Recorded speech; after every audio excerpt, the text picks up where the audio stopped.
Muito bom dia, meus amigos, meus irmãos encarnados presentes, desencarnados e os irmãos internautas que nos veem através do canal do Ielar. Já aproveita e repassa aí essa aula se você gostar, essa nossa pequena palestra nessa linda manhã de quase primavera, de domingo. Que Deus possa nos abençoar e proteger e que possamos ter boas instruções. Eu gosto de conversas, né? Eu sou um falador, né? E discutir ideias é uma das coisas que mais me agrada. Quando a conversa do campo de ideias é produtiva, eu levo sempre em frente. Mas sempre que alguém radicaliza alguma coisa, via de regra eu mudo de assunto, né? Falo de trivialidades. Isso acontece muito no campo religioso, porque a religião é ideia. Religião, como nós a conhecemos, ela é uma ideia, e quase sempre transcrita em forma até de regulamentos e leis, né? Que a gente denominou chamar de Bíblia. E eu tenho um amigo do trabalho, evangélico, gosta muito de conversar comigo sobre espiritismo, inclusive, ele tem umas ideias bem aberto nesse sentido. E tem sempre ao lado dele uma menina que trabalha lá também, e ela fala uma frase que eu gosto de repetir porque eu acho engraçado. Ela fala, o Mário é daquelas coisas lá do Kardec lá. Fala, sou dessas coisas do Kardec. E ele me perguntou, qual é a Bíblia de vocês então, espíritas, né? Vê como isso fica enraizado? Você tem que ter uma norma, você tem que ter uma regra escrita, né? Então o católico tem que ter uma Bíblia, o evangélico tem que ter uma Bíblia. Eu falei, temos uma Bíblia, claro que nós temos, né? Ah, é aquele evangelho lá? Não, não é. A nossa Bíblia é a Bíblia cristã. Como toda religião cristã que acredita em Cristo, tem o Evangelho. Notadamente o Novo Testamento, com Marcos, Lucas, Mateus e João. Mas a Bíblia é muito mais que isso, né? E o Evangelho segundo o Espiritismo não teve, nem nunca teria a pretensão de Kardec de fazer uma Bíblia espírita. Na verdade, o que ele se propõe é fazer uma análise do aspecto moral contido no Evangelho. Notadamente, não no Evangelho todo, no Novo Testamento todo, mas sim nos 4 Evangelhos principais. E se você pegar outras religiões, é comum também que isso aconteça. A gente estudar as regiões semíticas, notadamente, vamos ver a Torá. A Torá nada mais são que os 5 primeiros livros, mas do Velho Testamento. Mas no Velho Testamento tem uma outra série grande de livros, né, que a gente vai até expor daqui a pouco aqui. Então eles pegaram os 5 primeiros e fizeram a Torá. Assim como o concílio lá resolveu se reunir e selecionar 4 evangelhos. Mas por que esses 4? Porque esses 4 tinham uma sequência mais ou menos parecida, organizada, no sentido do que interessava até para a igreja daquela época. E aí quando fala que tem interesse então na construção do Evangelho, claro que teve. É uma coisa feita pelos homens. E homens são falhos, não é? Mas que existe ali uma inspiração divina, não tenho dúvida. Que havia influência dos Espíritos já na seleção desses 4 Evangelhos, para serem os principais, eu também não tenho dúvida. Porque se ater ao pé da letra o que está escrito, nós não estaríamos aqui hoje, de forma nenhuma. Principalmente do Velho Testamento. Mas se a gente pegar e ler aquilo ali, como Kardec se propôs a uma análise moral do seu conteúdo, do aspecto moral do seu conteúdo, né? E a prova de que ele fez isso é que se a gente pegar o Livro dos Espíritos, por exemplo, a primeira edição, 57, né? Depois em 60 tem a segunda, onde já tem as leis morais que não tinha no primeiro. Ele estava se preparando já para lançar o Evangelho segundo o Espiritismo, que sai como imitação do Evangelho, depois altera, mas ele pega isso, passagens do Evangelho, do Novo Testamento, notadamente desses 4, e vai fazer uma análise do conteúdo moral disso, né? O companheiro Dejaí colocou aqui na terça-feira passada na nossa aula, a questão da passagem da mulher adúltera. E se você fizer um pequeno estudo, você vai descobrir que ele não existia na origem. Provavelmente foi acrescentado. Por quê? Porque havia um interesse que se acrescentasse aquilo. Então você tem que ter um cuidado quando fala a Bíblia disse e por isso eu tenho que fazer, que algumas religiões radicalizam. Não pode. O Espiritismo tem essa bênção de nos dar a liberdade de ação, de nos dar um conteúdo que possa ser refletido, analisado, E você toma a sua decisão, através do seu livre-arbítrio, de seguir isso ou não. Agora, existe uma referência, que é Jesus. Quanto a isso, nenhuma delas tem dúvida, né? As religiões cristãs têm esse como referência. Então, não importa muito quem escreveu, como escreveu, mas o seu conteúdo. O que eu posso desfrutar disso? Foi essa a proposta do Kardec ao fazer esse sensacional Evangelho segundo o Espiritismo. Essa análise profunda do aspecto moral que vem a fazer. Então, a Bíblia espírita, e se alguém lhes fizer essa pergunta, como fizeram para mim, diga sim, nós temos uma Bíblia que é exatamente igual de qualquer outra Bíblia cristã, que é o Evangelho, né? Os Evangelhos, falando sobre eles, existem os canóticos e sinóticos, que é outra questão que fica muito... E nós vamos fazer agora aqui uma passagem sobre a Bíblia, sobre o que é ela, esse conteúdo que a gente acaba tendo como referência, sim, para estudo até. Evangelho canótico, Evangelho sinótico, o que é isso, afinal de contas? A Igreja Católica reconhece na Bíblia a presença de 73 livros, 46 do Antigo Testamento, dos quais 5 vão formar a Torá, e 27 no Novo Testamento, que nós temos 4, que são os evangelhos básicos, né?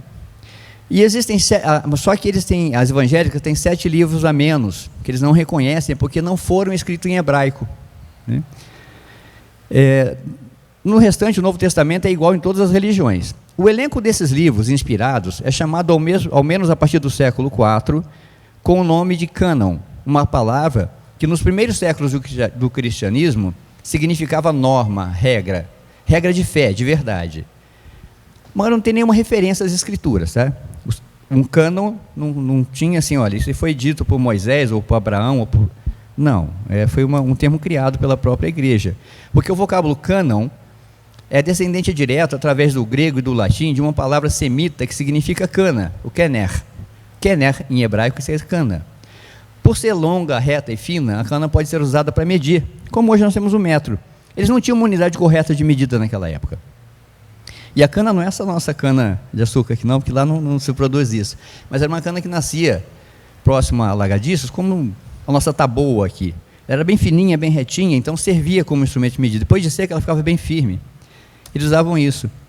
Por isso a palavra para cana veio a denotar uma vara de medida. Depois, por extensão metafórica, uma regra, né?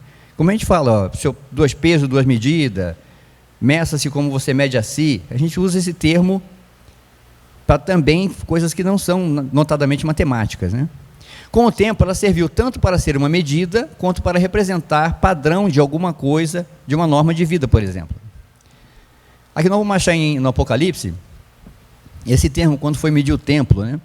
E foi-me dado uma cana semelhante a uma vara, e chegou o anjo e disse: levanta-te e mede o templo de Deus, e o altar, e todos os que adoram, que nele adoram. Então, já tem essa referência da unidade de medida como cana, lá no Apocalipse. Bom, então até aqui nós temos que a Bíblia é composta por 73 livros, dos quais 46 pertencem ao Antigo Testamento e 27 ao Novo Testamento. Quer dizer, igrejas evangélicas desconsideram 7 livros do Antigo Testamento por não ter sido escrito em hebraico, portanto, para eles a Bíblia tem 66. No Novo Testamento é igual para todas as igrejas cristãs, com 27 livros, e que a cana é um instrumento de medida que gerou a palavra cânon, que pode significar norma, regra. Ok? Mas quem, afinal, disse que esses eram os livros oficiais? Porque existiam muitos outros evangélicos. Então, quem foi que falou, olha, esses que vão compor o Novo Testamento são esses, que vão compor o Velho Testamento são esses, né? Deve ter tido uma determinação. E como se criavam essas leis, essas normas? Já tinha uma Câmara de Deputados naquela época, por exemplo? Na verdade, sim, já tinha. Tanto na igreja quanto no governo da época. Na igreja, a reunião das autoridades eclesiásticas para resolver os problemas ou criar leis era e ainda é chamada de sínodo ou concílio. Então, eles se reúnem num sínodo e vão decidir coisas sobre a igreja. Eles podem ser de 2 formas, regional ou canônico. Tem um que é chamado pelo Papa e ele abrange o mundo inteiro. Existe o regional, que pode ser convocado por um cardeal, por exemplo. O sínodo de Laodiceia foi o que gerou 60 cânons, ou seja, 60 leis. E nessas leis estavam listados os livros que podiam ser lidos no templo. As 2 últimas leis desse concílio, 59 e 60, é que vão determinar, olha, a partir de hoje, de todos os evangelhos que existem aqui, esses são os que podem ser lidos, tanto do Velho quanto do Novo Testamento. que dizia a última lei, o Cânone de 60? Eu tenho aqui, acho que uma imagem, depois eu mostro. Os livros do Antigo Testamento estão listados. Começa com Gênesis do mundo, depois Êxodo do Egito, Levítico, Números, Deuteronômio. Esses 5 primeiros vão formar a Torá, porque conta exatamente a saída do povo hebreu do Egito até chegar à Terra Prometida, né? A Gênesis fala dos patriarcas, o Êxodo, a fuga do Egito, o Levítico são as leis que são criadas exclusivamente para aquele povo, Números foram os 2 censos que foram realizados por Moisés sobre aquele povo que estava no deserto. E finalmente seguem-se os livros que vão formar todo esse. E listam-se também nesse cânon 60. Isso aqui é uma imagem que eu localizei na internet, possível imagem dos cânones, porque pegou fogo lá onde estavam esses livros arquivados. Esses seriam o livro que continha essas 60 leis que vão determinar quais são os evangelhos que nós podemos ler. Do Novo Testamento, os 4 evangelhos de segundo Mateus, Marcos, Lucas e João, seguem os Atos, as 7 epístolas, de Tiago, Pedro, João e Judas, e outras epístolas. É interessante que a gente passa, como eu estou fazendo agora, que é ao largo pelos outros livros, não é? Mas, por exemplo, epístolas de Paulo e de Pedro são fantásticas, tem instruções belíssimas, leis, orientações, não digo leis, mas orientações muito boas, que devem ser lidas, né? Do Velho Testamento eu já recomendo alguma cautela, até mesmo na leitura, principalmente para a mulher, né? Porque no Velho Testamento a mulher é tratada de uma forma um pouco meio condescendente, assim, tem que ter cuidado. Então eu sugiro, leia assim, como normas, como avaliação, o Novo Testamento todo, os 26 livros. Quanto ao Velho Testamento, não leiam, estudem, porque é preciso compreender aquela época, o que acontecia naquele instante, senão você vai falar, pelo amor de Deus, né? O cara manda pôr fogo na fazenda do vizinho, manda matar filho, que Deus é esse, né?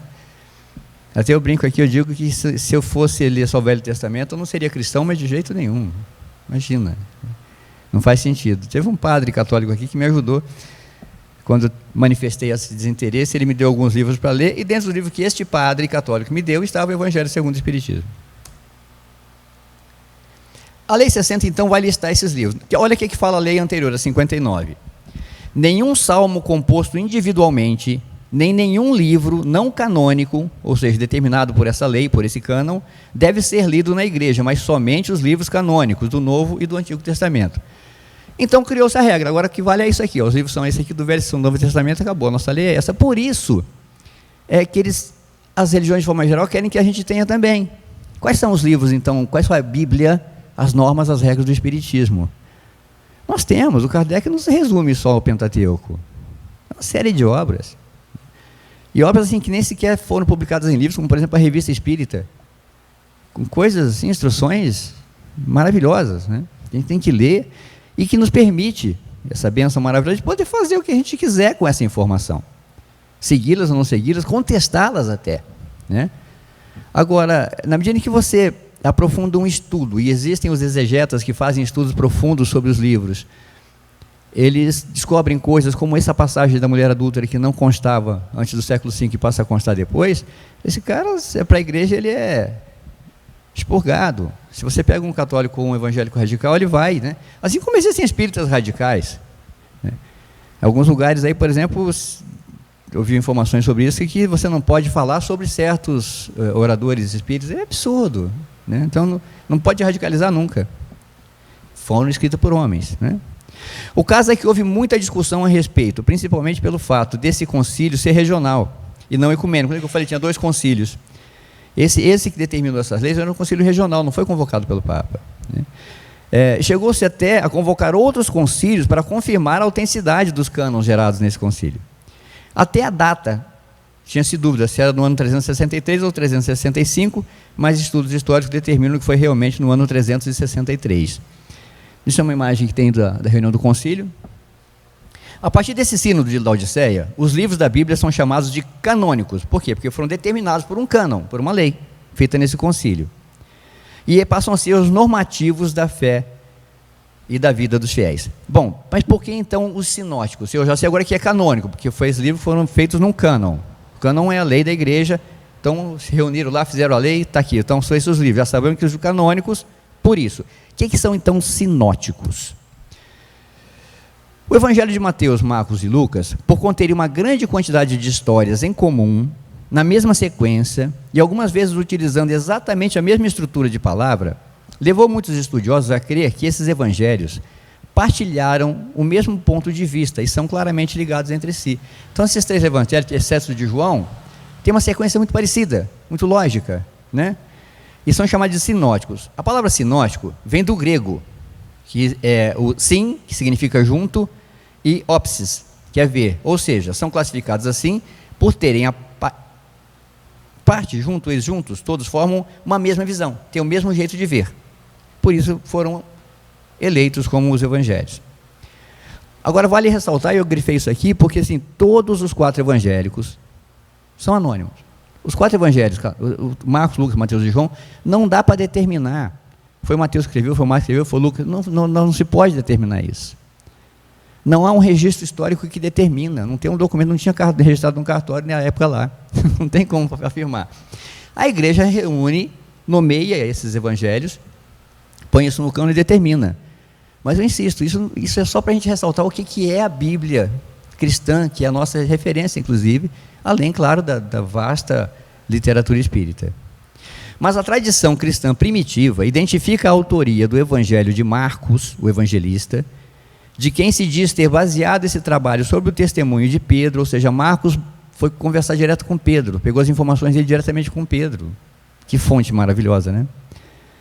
Alguns estudiosos modernos consideram essa tradição essencialmente credível, enquanto outros a põem em xeque. No entanto, mesmo os estudiosos que duvidam da autoria de Marcos reconhecem que muito do material deste evangelho remonta a um longo caminho, representando informações importantes sobre o Cristo histórico.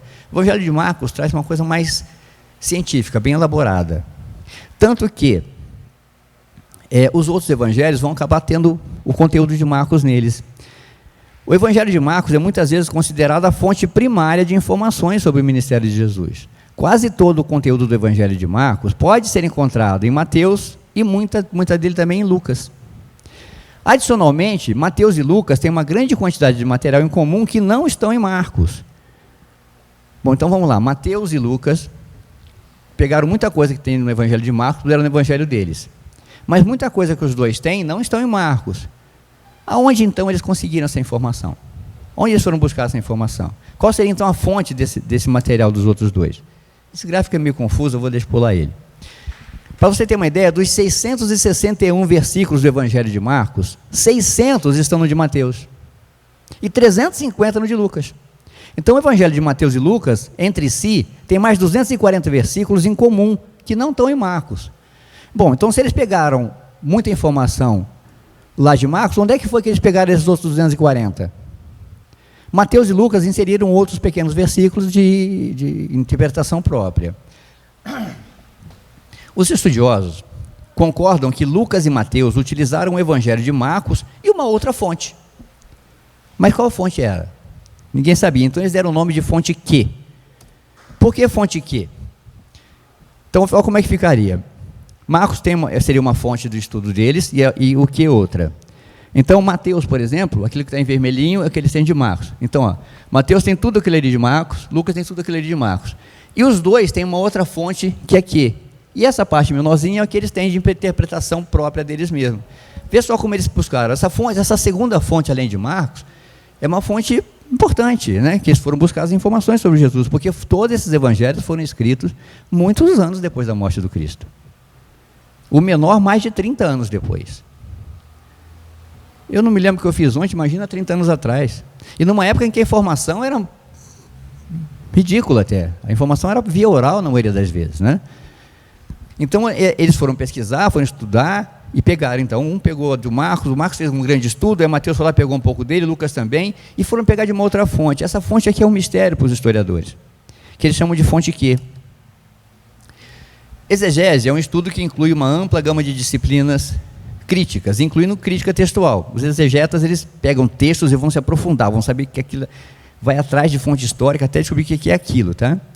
São chamados de exegetas. Por parecer que os evangelistas teriam de beber as suas informações em uma mesma fonte, e como os primeiros e grandes exegetas eram alemães, deram a essa fonte o nome de Q, que é a abreviatura de Quelle, em alemão, que significa fonte.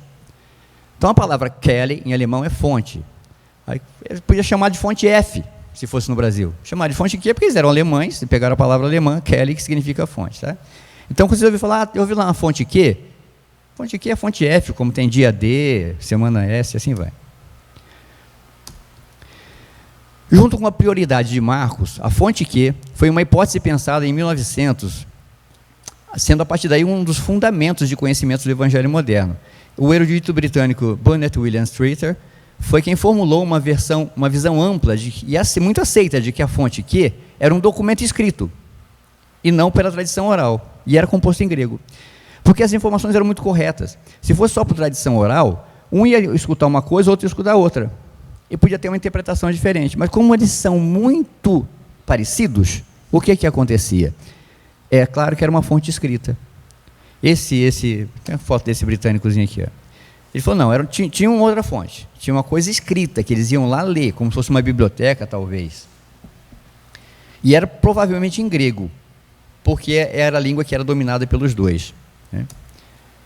A existência dessa fonte Q, por vezes, tem sido contestada. Isso porque os estudiosos se perguntam como um documento que devia ser altamente estimado no cristianismo primitivo, que devia ter servido de fonte para 2 dos evangelhos canônicos, foi omitido por todos os catálogos da igreja primitiva, além de não ter sido mencionado por nenhum dos pais da igreja, ou os papas. Essa questão continua sendo um dos grandes enigmas da moderna erudição bíblica do Novo Testamento. Apesar dos desafios, a hipótese das 2 fontes mantém amplo apoio. Isso ninguém duvida, que uma fonte foi Marcos e que outra fonte foi essa fonte Q para a construção dos evangelhos. Isso é uma observação minha particular, que eu acredito que a partir desses estudos que eu fiz sobre a fonte Q, ela pode ser a Septuaginta. Foi uma tradução dos livros da Sagrada Escritura para o grego, feita em Alexandria entre os séculos 2 a.C. e 1 depois. Então, confere as datas. Porque essa tradução, uma vez reuniram lá em Alexandria, vamos botar tudo em grego, esses livros todos sagrados, porque era meio que o inglês da época. E deu um monte de problemas essas traduções, elas até hoje são muito contestadas. Porque vocês imaginam, pega um judeuzinho que fala aramaico, um que fala grego, um que fala árabe, aí o que leu lá o texto em aramaico fala para o que leu em hebreu, o hebreu fala para o... Vira telefone sem fio. Eu tenho até uma palestra sobre esses pequenos equívocos que acontecem na Escritura, como já chegaram... Pode tirar uma dúvida para mim? Pois não. A Septuaginta não era só uma tradução do Velho Testamento? Não, incluiu-se... Aí que é o problema. A proposta era essa, vamos traduzir o Velho Testamento, da Septuaginta. Isso vai até meados do século I. Eles continuam depois, com outras traduções. Outros livros que não exatamente os livros do Velho Testamento. Outras escrituras sagradas, eles vão pegar o que consideravam sagrado por ter sido escrito em hebraico. Então tem informações... Porque os evangelhos, segundo consta, foram escritos já originalmente em grego. Não precisavam ser traduzidos para o grego. O de Mateus, notadamente, foi, mas se perdeu. Então, há instruções, há orientações que dizem que, por exemplo, alguns do Novo Testamento tinham sido compilados para o grego. Por isso que não se sabe a fonte, se é realmente de quem escreveu, mas que pegavam de escrituras originais, principalmente em hebraico. Aí depois eles já vêm para escrever em grego, que era o que os dois dominavam. Mas eram pequenos textos, fragmentos, que essa Septuaginta vai traduzir. É um calhamaço enorme. Por isso que se perde a fonte, não tem uma origem. E aí, provavelmente Lucas e Mateus vão nessa fonte para beber, e eu acredito que sim, que seja a informação deles, seja uma Septuaginta, porque ela traduziu também outros tipos de livro. Por outro lado, existe, enquanto a gente, olha só a diferença aqui, que eu quero ressaltar isso. Tem um enorme esforço e desnecessário para se autorar, para dizer, olha, esse evangelho é de Marcos, esse é de Lucas, esse é de João, esse é de... Para que isso? Aí você se perde, vira defesa de uma autoria e o conteúdo acaba se perdendo. Então tem gente que fala, sabe quais são os 4 evangelhos? Sei. Marcos, Lucas, Mateus e João. Qual a passagem que você gosta mais de Marcos? Não sei. Porque na verdade não leu. Decorou que esses 4 são, né? Isso não acha graça não. Porque espírita tem a mesma coisa. Somos humanos, todos iguais. Todo mundo sabe qual é o Pentateuco?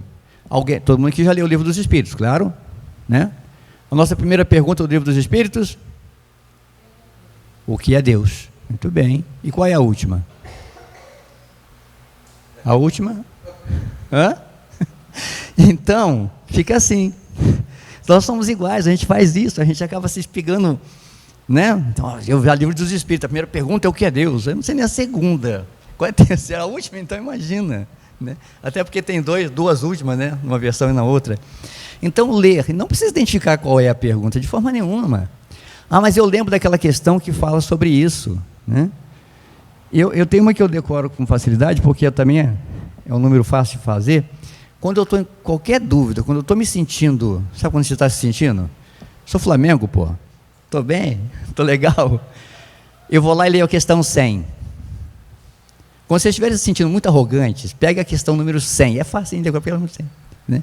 Lá vai te lembrar o que é um espírito imperfeito. Aí você começa a ler aquilo, você se identifica, fala, meu Deus do céu, escreveram para mim isso aqui. A questão é pequenininha, agora o comentário do Kardec é enorme.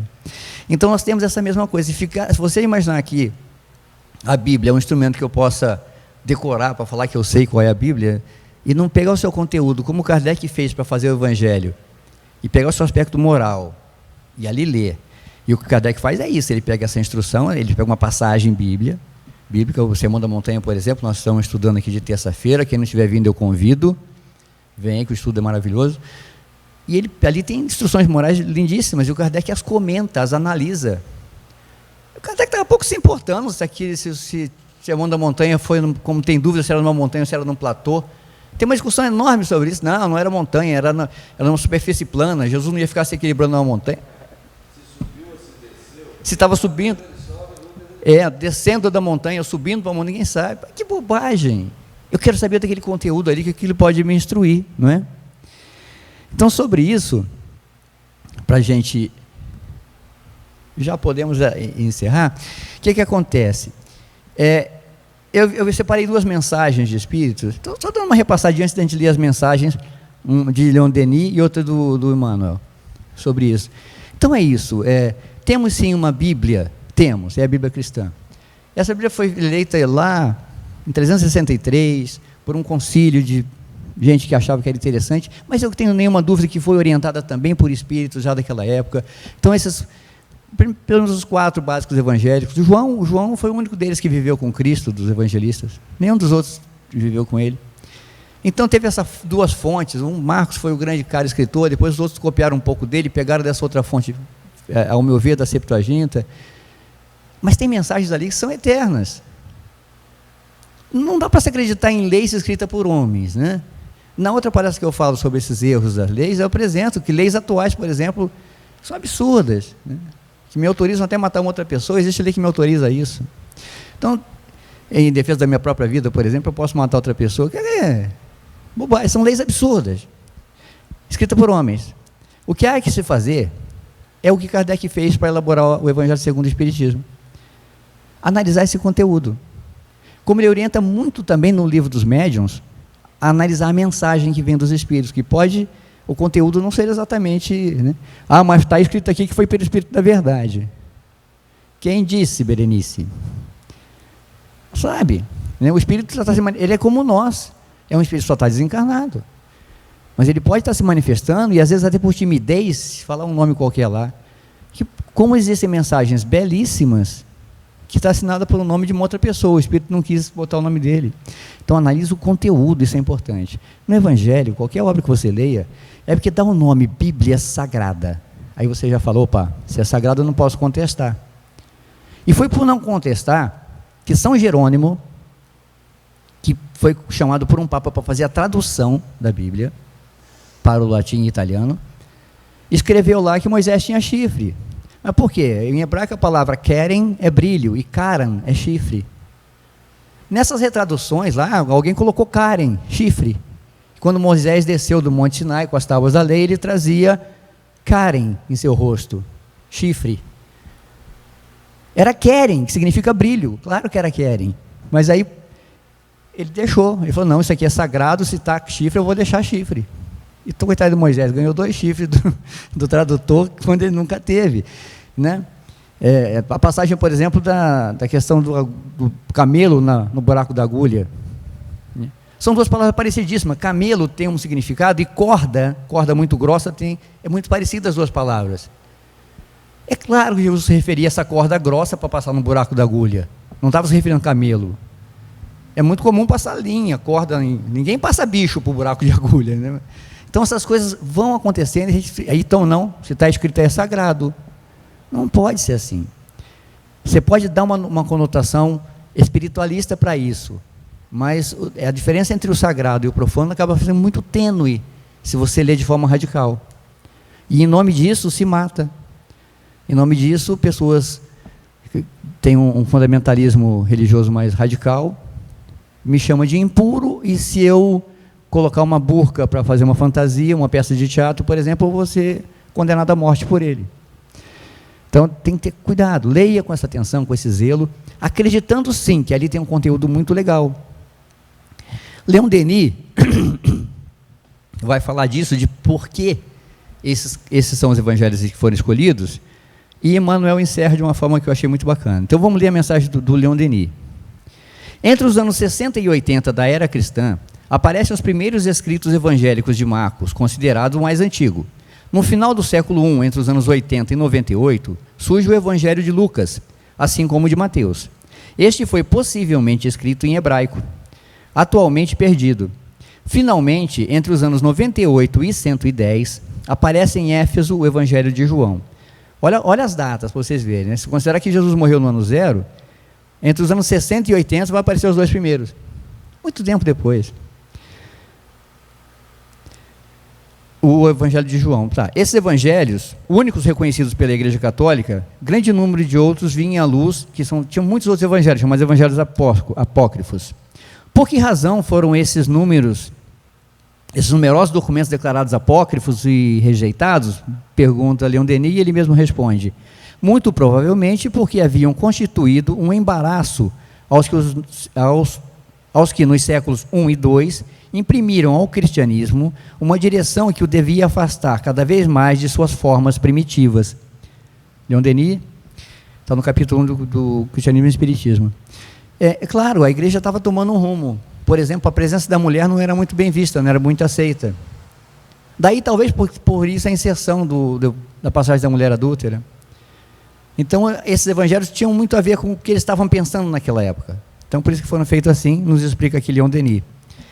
Aí, para a gente encerrar, eu deixo essa mensagem de Emmanuel, no livro A Caminho da Luz, no capítulo 14. A grandeza da doutrina cristã não reside na circunstância de o evangelho ser de Marcos, ou de Mateus, de Lucas ou de João.